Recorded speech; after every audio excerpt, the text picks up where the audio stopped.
Olá, tudo bem? Continuando a falar sobre princípios do direito penal, falarei agora de alguns princípios ainda atinentes à pena, porque sabemos que a característica principal do direito penal é a pena. Pois bem, o primeiro princípio que eu trato neste vídeo é o da proporcionalidade. Segundo esse princípio, deve haver uma adequação, ok? Uma relação entre a lesão jurídica provocada pelo crime e a punição aplicada. De forma que a punição não pode ser excessiva e também não pode ser ineficaz, sob pena de trazer um desequilíbrio ao ordenamento jurídico, sob pena de trazer reações adversas na sociedade.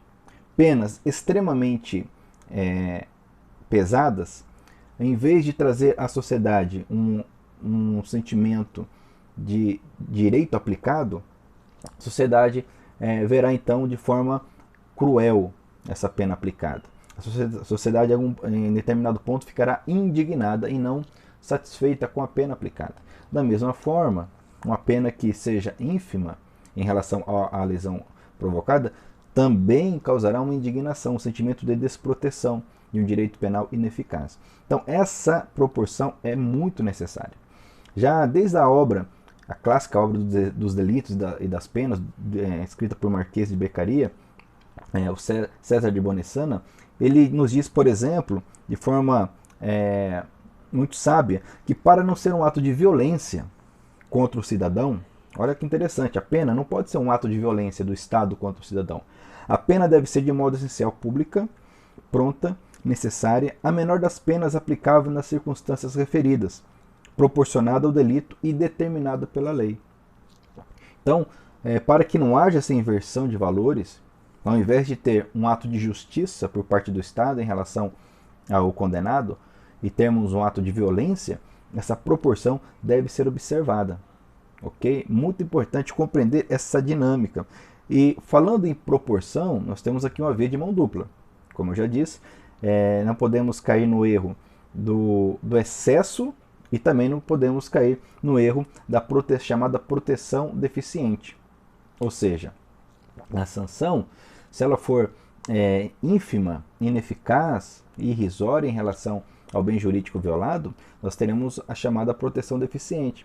Imaginemos que um crime atroz, por exemplo, como o de estupro, tem uma pena de máxima combinada de 4 anos de reclusão.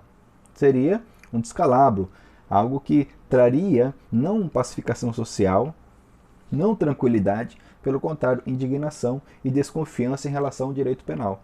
Da mesma forma, a pena excessiva, violenta, com o tempo, ela geraria revolta, indignação. Imaginemos um crime de furto, por exemplo, com a pena máxima prevista, ou melhor, uma pena mínima prevista de 10 anos para um crime de furto. Então imagine que há uma desproporção que com o tempo gerará desconfiança, indignação e não uma confiança, não segurança jurídica. Então o princípio da proporcionalidade é de grande importância para o legislador ao prever as penas. Ok? Então guarde bem isso, essa necessidade de proteção adequada, nem excessiva, nem deficiente. O próximo princípio é o da responsabilidade pessoal. Ok? Ele está no artigo 5º, inciso 45 da Constituição Federal, que diz que nenhuma pena passará da pessoa do condenado, podendo a obrigação de reparar o dano e a decretação do perdimento de bens ser, nos termos da lei, estendida aos sucessores e contra eles executadas até o limite do valor do patrimônio transferido. Então, a regra o princípio a pena não passará da pessoa do apenado. Estamos aqui diante da chamada intranscendência da sanção. Intranscendência da pena. A pena não pode transcender e além da pessoa do apenado. Por quê? A sanção ela recai sobre aquele que pratica um fato típico, ilícito e culpável. A culpabilidade, nesse viés, é o juízo de reprovação. E por óbvio, esse juízo de reprovação deve recair sobre quem praticou a conduta. Ok? Então, a Constituição, como direito fundamental, nos garante que a pena não pode passar da pessoa do apenado. E, eventualmente, alguma repercussão na esfera civil, na esfera indenizatória, poderá alcançar eventual herança deixada aos sucessores, logicamente, conforme as regras de sucessão, limitadas ao patrimônio transferido. Mas a pena em si não há que se falar nessa transferência, ok? Então isso também demonstra um direito penal humanizado, um direito penal que se preocupa em trazer segurança jurídica, não pavor, não medo.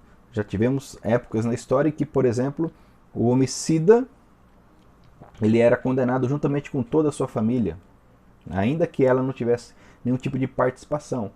Eventualmente, nós sabemos que, na prática, muitas vezes, a situação nos mostra que a família acaba sendo atingida pela sanção penal. Nós sabemos que, por exemplo, ao se visitar, ao se deparar com a condenação de um ente familiar, há uma consequência muitas vezes social, comunitária, mas isso não pode partir do Estado.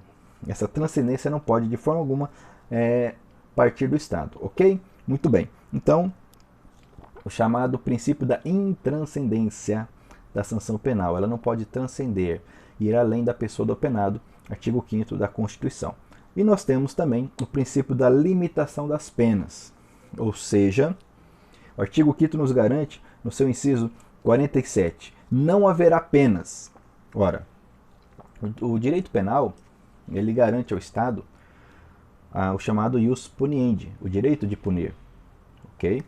E esse ius puniendi ele é limitado. O Estado não pode fazer o que quiser, punir como quiser, da forma como desejar. Há um ordenamento a ser seguido. Vivemos em um Estado democrático de direito. E o Estado de direito é aquele que se submete às próprias normas que ele cria.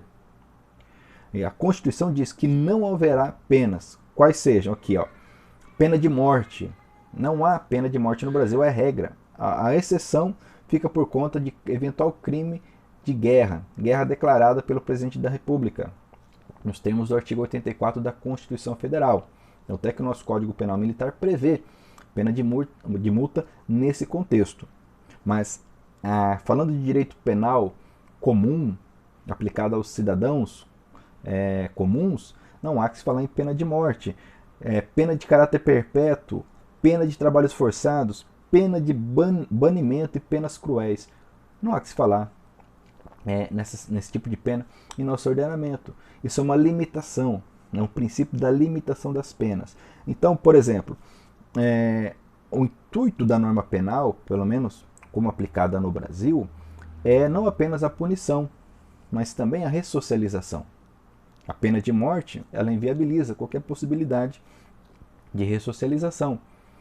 E estamos falando aqui do artigo 5º, que é um direito fundamental, aliás, que traz um rol de direitos fundamentais, que por sua vez são cláusulas pétreas, as quais não podem ser extirpadas do nosso ordenamento jurídico nem sequer por emenda constitucional.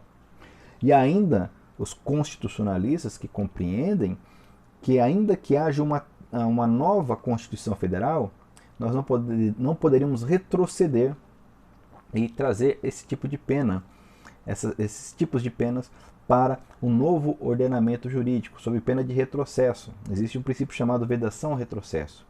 Ok? Bom, continuando aqui, penas de caráter perpétuo, da mesma forma, tendo em vista uma ressocialização, não há como conciliar a ressocialização com a pena de caráter perpétuo. O artigo 59 do Código Penal, que nos fala, por exemplo, da dosimetria da pena, que o juiz, ao aplicar a pena, deverá observar vários fatores, vários vetores, visando o quê? A retribuição, ou seja, a punição, e também a ressocialização. Então, são essas duas formas de se aplicar a pena que nós temos no ordenamento, conforme comentado em outro vídeo sobre a finalidade da pena. Pois bem, são vedados também a pena de trabalhos forçados. Então, não pode se punir o preso caso ele não queira trabalhar. De acordo com a lei de execução penal, o trabalho faz parte da pena. O preso, ele deve trabalhar. Inclusive, o Estado deve proporcionar esse trabalho enquanto ele cumpre a pena. Porém, não há que se confundir esta questão com o trabalho forçado. O trabalho forçado é aquele que é imposto de tal forma que, se não houver o trabalho, haverá um agravamento da pena. Se não cumprir o trabalho, haverá punição. E no nosso ordenamento, caso o preso não queira trabalhar, ele não será punido por isto. Ele deixará de ser beneficiado. Eventualmente deixará de ter uma progressão de pena, de regime, perdão, deixará de ter alguns benefícios, mas não será a sua pena determinada pelo juiz, não será agravada, majorada por essa questão. Então, é vedada a pena de trabalhos forçados, mas não há que se confundir com a imposição de trabalho para o preso, ok? Então, pode deixar claro, se determinado preso se negar a trabalhar, o Estado não poderá puni-lo por isto. Eventualmente, ele não terá alguns benefícios que o trabalho lhe possibilita, como eu já disse, a exemplo, a progressão de regime, ok? E mesmo a remissão da pena. A cada 3 dias de trabalho, um dia é remido, ok? Descontado. Ele deixa de ser beneficiado, mas não pode ser punido, ok?